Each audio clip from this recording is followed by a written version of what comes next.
Hey everyone, I'm Kendra and I'm here today with Jay, our CPR instructor. Jay stopped by and he is going to give me a step-by-step instruction on how to use an AED. So let me know where we are, Jay. As soon as the AED arrives, the first thing you always want to do is you want to put the AED on. And the first thing you do when you have the AED is you want to turn it on. And it's real easy, the on-off button. Okay. Most of them are green. Some, depending on the manufacturer, they may have like a cover that opens up and turns it on. But once you turn it on, it's going to start talking to you. It's going to tell you what to do and the order to do it in. Pads to patient's bare chest. Plug in pads connector next to flashing light. Okay.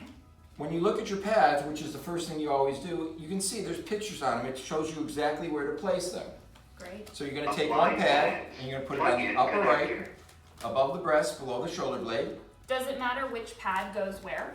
Most of the time, no. Okay. The other one is going to go on the left side, a couple inches below the armpit. Okay. Apply How's pads. that? Plug in connector. Perfect. The next thing you do, as it says, is after you apply the pads, you plug in the connector. Okay. Does this have to be done in this order? The connector is plugged in after the pads? You will see as soon as you plug in the connector, Analyzing it heart puts it into rhythm. the analyze mode. So if you plug it in Do before the not pads touch are on the the body, patient.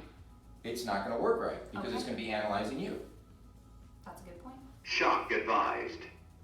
And you want to Charging. make sure nobody's touching the patient when it's Stay analyzing, clear of and a patient. second time before you press the shock button. So you Deliver want to clear shock the victim. now. Everybody's Press the clear, orange button now. and then you press the shock button. Okay. Shock delivered. Paused. If needed, begin You want to CPR. immediately start your cycles of compressions and breathing, 30 and 2.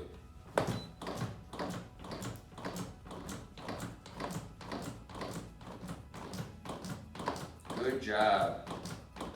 And that's how you use an AED. You're going to continue your cycles of 30 and 2 for 2 minutes, and the device is going to come back and it's going to say stand clear analyzing. It's going to reanalyze to see if a second shock is needed. Okay. As soon as it says stand clear analyzing, again, you get up off the patient and you clear the victim. If it says shock advised, charge and stay clear of patient, you clear the victim a second time, press the shock button. If it says no shock advised, if needed, begin CPR, you look at the victim's chest to see if there's any breathing, and if there's any movement. If there's no movement, you immediately start your cycles of 30 and 2. And you just keep continuing, and every 2 minutes it will reanalyze and see if another shock is needed. So it seems to me like the AED is telling us everything we need to know throughout this whole process. As long as you can follow directions, you can use any AED on the market. Perfect. Thank you so much, Jay, for teaching me how to use an AED. Thanks everyone for tuning in.